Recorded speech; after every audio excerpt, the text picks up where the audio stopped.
Metal Gear Rising: Revengeance was released in 2013 for PC, Xbox 360 and PlayStation 3. It was developed by Platinum Games and published by Konami, and if you've ever played Platinum Games before, then you know that you're in for a good time. The game was originally going to be developed by Kojima's team, and the game started off being called Metal Gear Solid Rising, but just through some, I don't know, technical difficulties or whatnot, that they decided to pass it over to Platinum Games. So Platinum Games took care of all the gameplay stuff with notes from Hideo Kojima, but the story is basically Kojima's team. But still, it married up to become quite a good game. The story takes place after Metal Gear Solid 4 and follows Raiden as he's working as a bodyguard. Raiden also has changed quite a lot since his debut in Metal Gear Solid 2. He appears in Metal Gear Solid 4 as a sort of cyber badass ninja, and now is just basically, throughout the progress of this game, becomes more machine than man. But he's still awesome though, and although I prefer playing as Solid Snake in Metal Gear Solid 2, I didn't mind Raiden. He's alright. He's much better as the cyborg ninja than he was in Metal Gear 2, in my opinion, of course. It was received incredibly well at launch, although there are some complaints about the game's length because it apparently is too short for some people, but if you play any of the mainline Metal Gear games and skip all the cutscenes, then you're only looking at about 5-ish hours of gameplay anyway. I recently just played through Metal Gear Solid 3 again without killing anybody and without getting seen. Not all in one go, of course. There were some save states because, you know, I mean, I'm not perfect.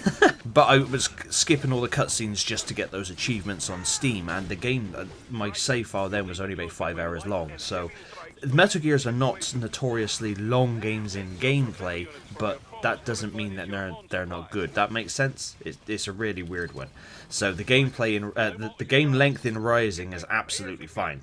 The gameplay is obviously more action focused in Rising than it is in Solid, where you run, jump and slide around chopping the living shit out of all of the bad guys, which is incredibly fun and works incredibly well. You are able to change Raiden's appearance, which is cool. You can use rocket launchers, grenades, the cardboard boxes make a return, and you can unlock more weapons by defeating the bosses. The soundtrack is also really awesome, it has to be said. You can also activate some sort of bullet time mode where using the joystick you can choose which way you slash your blade, creating a satisfying animation of chaos. It's really, really cool.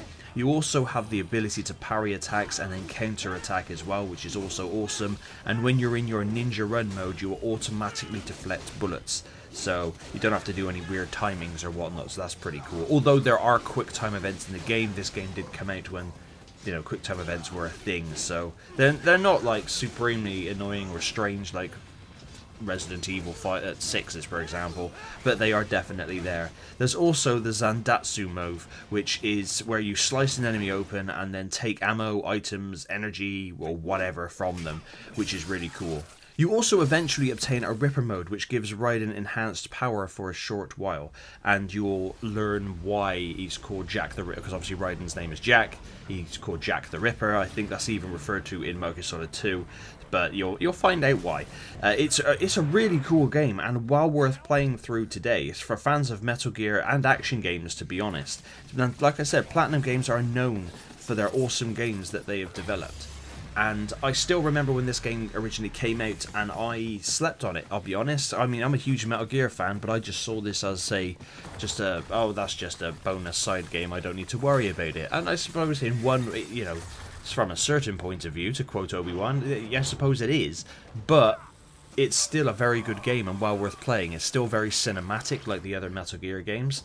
It's got the same Raiden character, the codex system is in it as well.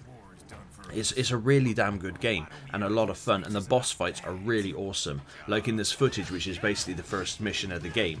I played through it on the Steam Deck, and annoyingly there's no cloud save function between the Steam Deck and the PC, which does happen quite more often than not, which does annoy the crap out of me.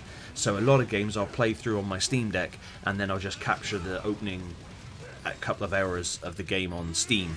I'm not playing more of that to capture footage because that's just a waste of my life.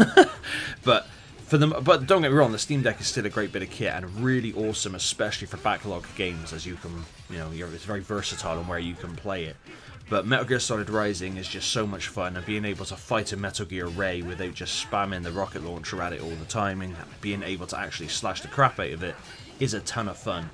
It's just a shame they didn't make no more of Metal Gear Rising. I did have a look online why, and I can't find anything or see anything, but I thought it would be like a new offshoot franchise following Raiden, but it just got the one game. It's a good game, don't get me wrong, but hopefully Konami bring Metal Gear Solid 4 ported to modern consoles and PC in it, so that it gets removed from the PlayStation 3 prison that it currently finds itself in, and hopefully Peace Walker gets brought out as well. And let's just bring all the Metal Gears so that people can play them, shall we? Because they're very story-intensive games, and you have to kind of play all of them to understand what the hell's going on, and we need more Metal Gear in our life. But please let me know down below what you think. Have you checked out Metal Gear Rising? It's a very, very cool game. It's very awesome, and it goes on offer all the time, so you'll be able to pick it up dirt cheap. Again, it's a very old game. I would not recommend buying it at full price because of its age. But Steam have always got sales on, and I don't know if it should be backwards compatible on Xbox, potentially, and PlayStation, they don't really care much about backwards compatibility. I mean, they do with some games, but their own games. But anyway, thank you very much for watching.